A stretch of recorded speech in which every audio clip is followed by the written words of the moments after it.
Hi, I'm Michaela Callahan, and I will be discussing the question of if civil disobedience is healthy for a democratic society. First, I will argue the affirmative. On April 13, 1963, while serving a sentence in a jail cell on the 7th floor of Jefferson County Courthouse due to his non-compliance with a court order forbidding anti-racial segregation protests in Birmingham, Alabama, the Reverend Dr. Martin Luther King Jr. was publicly criticized by a handful of white clergymen for his resistance. These men urged citizens to, in place of King's methods, observe the principles of law and order.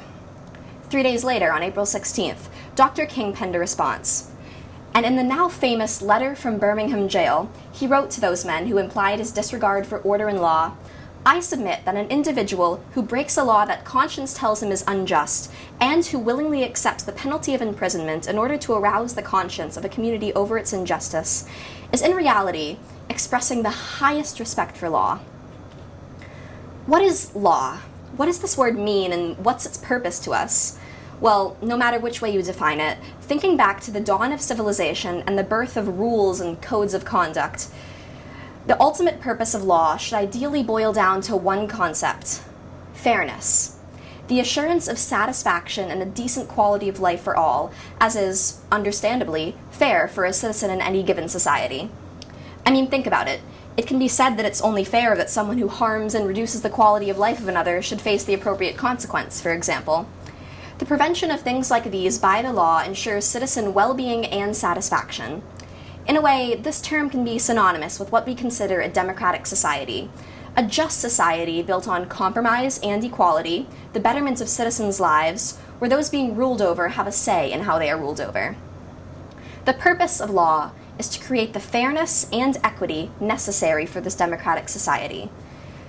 So, if this is the purpose of law, what could King have possibly meant when he claimed that the act of breaking an unjust law could end up respecting the concept as a whole? And in addition, how could any person who breaks a law to send a political or ideological message be respecting their role as a citizen in a democratic society? How, in this sense, is civil disobedience, the act of breaking a law in the name of protest, civil? It's simple.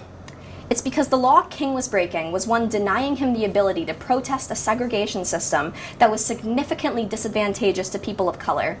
It's also because the law Kenyan activist Wangari Maathai broke in 1992 was preventing her from taking part in a pro-democracy group. It's also because the law women's rights activist Susan B. Anthony broke in the late 19th century was one preventing her from exercising the same civil right her male counterparts had, the right to vote in public election. An unjust law is no law at all. St. Augustine.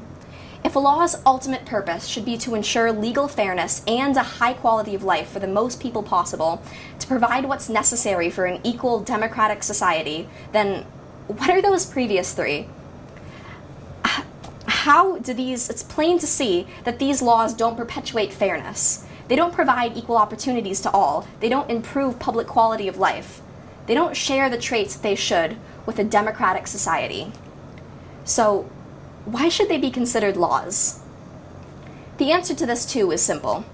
Going by the ultimate, fundamental purpose of a law, they should not. So, to create the conditions needed for a fair democratic society, there is no reality in which laws like this can be obeyed. And this is the essence of civil disobedience. Because without civil disobedience, without people somewhere along the line choosing to disregard rules that sabotage a fair society, the civilization we live in today would be so lacking in any qualities one can call democratic, and so many civil rights people worked decades to obtain. To show the utmost respect for law is to know when something should truly be given the honor of being called a law. This knowledge is how a democratic society thrives. It simply cannot be said that civil disobedience does anything remotely negative for the order of democracy, because with this all being stated, is civil disobedience not the lifeblood for which a democratic society should be built on? Altogether, laws are for the people, and when those laws no longer suit the needs of the people, then they can no longer be put to use.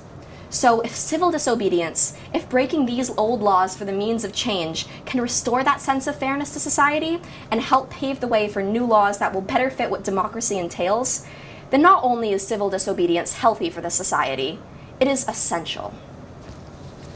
I will now be arguing the negative.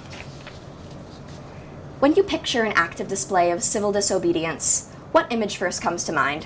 Is it a group of protesters nobly holding their picket signs and marching single file, a uniform machine system operating in the name of truth and justice? Is it a crowd of passionate citizens locking arms in a human barricade in front of some oppressive local politician's office, chanting for their righteous demands to be heard despite orders to disperse? If any of the images along the lines of these are quick to come to mind, it's fair to say that this would be understandable. The idea of performing an act of civil disobedience, noble rebellion, refusing to obey a law that one believes to be detrimental to the freedoms of our fellow citizens. To an idealistic, democratically minded citizen, how could this not be something wholly good, deserving of the utmost honor and distinction? But idealistic, that being the operative word here. Because in this line of thought, it is also easy to fail to consider exactly what one potentially sacrifices when they act in the name of civil disobedience. And this is not in referral to prison sentences, fees, or other legal consequences, no, but something far more dire to a functioning, order-based society. The degradation of what is central and fundamental to the very core essence of any structured society, the rule of law. Laws are what bind a democratic society together. They are the fabric of order, the metaphorical bones of civilization. They help preserve the sense of equal justice that is present in a democracy.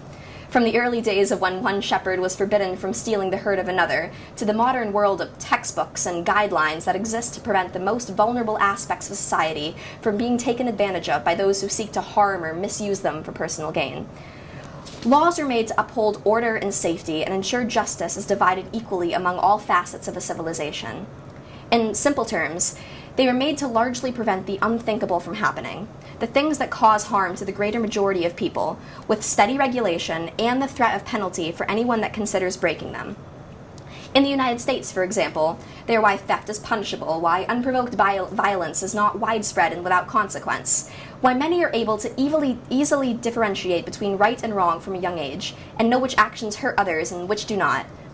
To define the democratic society that the majority of us would all like to ideally live in is to describe a fair, just community that ensures equal opportunities and safety for all citizens.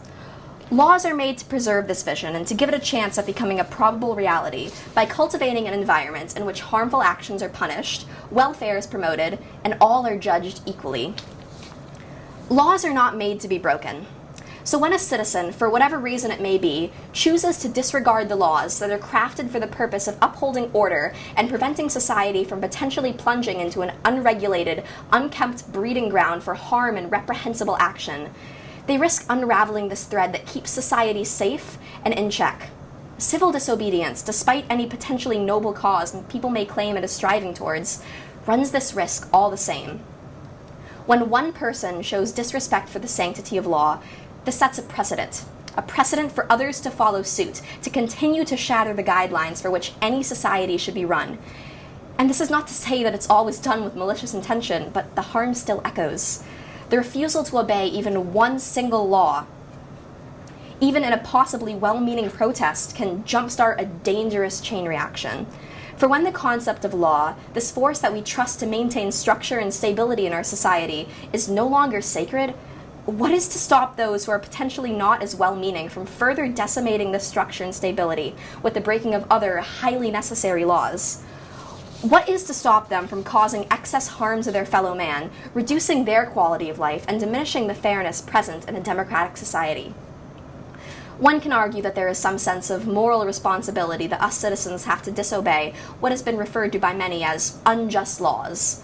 But who is the one deciding which laws are just and which are not? What is the criteria for their morality, a concept that varies from person to person?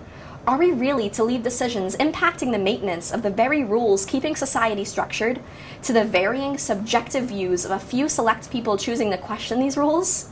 Because in a democratic society, where all decisions should be made fairly and with the approval of the whole, that simply does not come across as just. Nor do actions labeled civil disobedience that, by principle, risk eroding that which best makes society fair for all.